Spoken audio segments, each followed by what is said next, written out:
which seems to be a very good time to bring in our next guest because it's local government hyperbole time. Lots of hyperbole around, lots of very heated individuals, lots of campaigns, lots of hoardings, lots of leaflets, lots of advertising. And really, still for all of that, I detect an enormous disinterest from almost every New Zealander in local government except those of us who are participating in it. But could I be wrong? I'm sure I could be. Councillor Tony Randle from the Wellington City Council, our letter from Wellington Time, joins us now. Tony, I know that you'll be seriously interested in this, but have you detected serious interest from your average Wellingtonian? No, and that's a disappointment, really. I think that there's a lot of disinterest because people are unhappy with the council, but they don't think that their votes are going to make any difference to anything. And I think that's switching people off. I think they're wrong. And as a politician trying to get people out to vote and vote for a changed council, it's a bit disappointing. But look, I've been out door knocking, campaigning around the north. There's a lot of disenchantment with the council and how much it simply costs our council to pay the bill to be part of Wellington City. Yeah. That's probably the biggest issue. But it's not an issue that seems to really motivate people. And so maybe we're going to have a low turnout.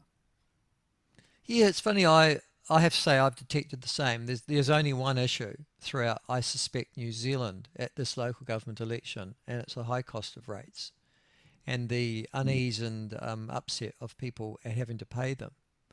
But you're right. Whether or not that motivates people to open their paper, go through endless bloody voting papers, mate. It's even worse with STB, can I say? Pop it in an envelope and then pop it into some sort of receptacle at the supermarket or in your local post office box. It's a lot to ask, isn't it?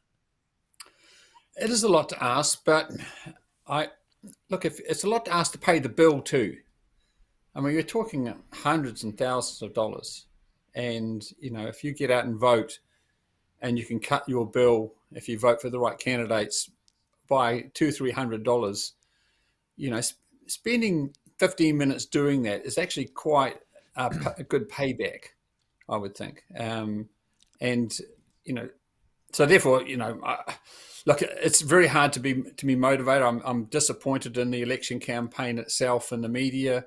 It's all again degenerated into pettiness and who said what and so, stood in front of someone else, and yet the issues about the actual affordability and what we're going to get if we keep going on the same direction, and it's probably the same all over the country.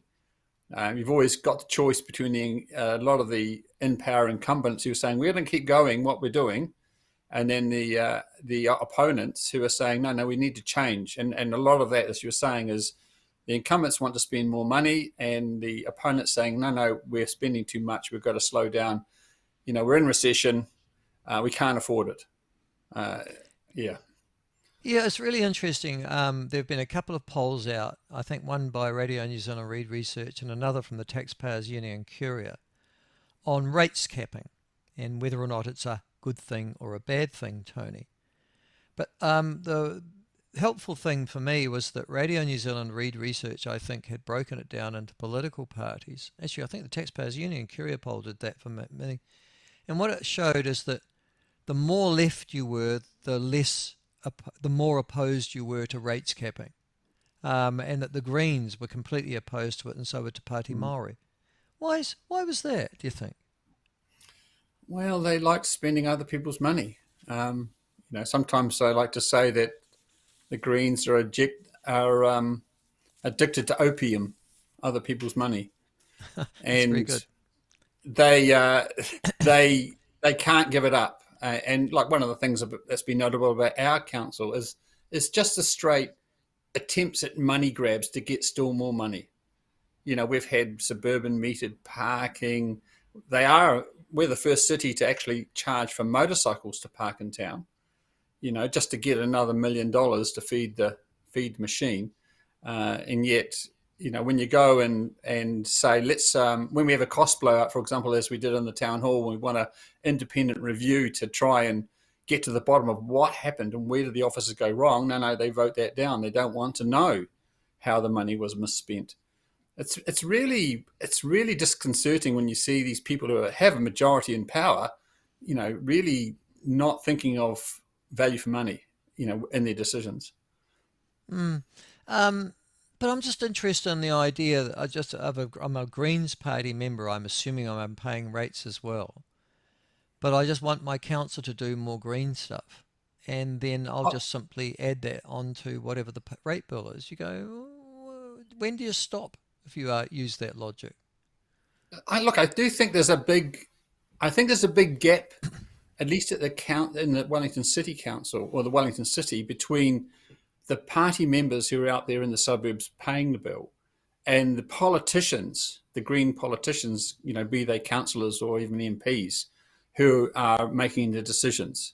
And I get a lot of people who are voting for me, who said they're going to vote for me, who vote Green because they recognise that some of the decisions it's just out of control, and they'd rather have someone come in and just bring it back into control.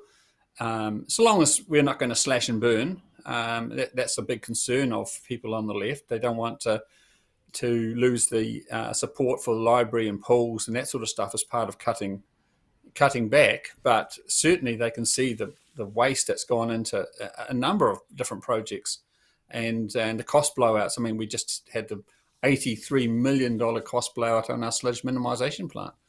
And that's really a green project. Now we're going to spend it's hard to say it, $520 million to deal with our sludge. That's an enormous amount. I mean, the cost blowout alone would pay for 2 major indoor rec centres just in the cost blowout. This is real money. And people look at this from across the spectrum and say, you need to get a handle on your spending and spend it more wisely. No, listen, as long as you've got, yeah.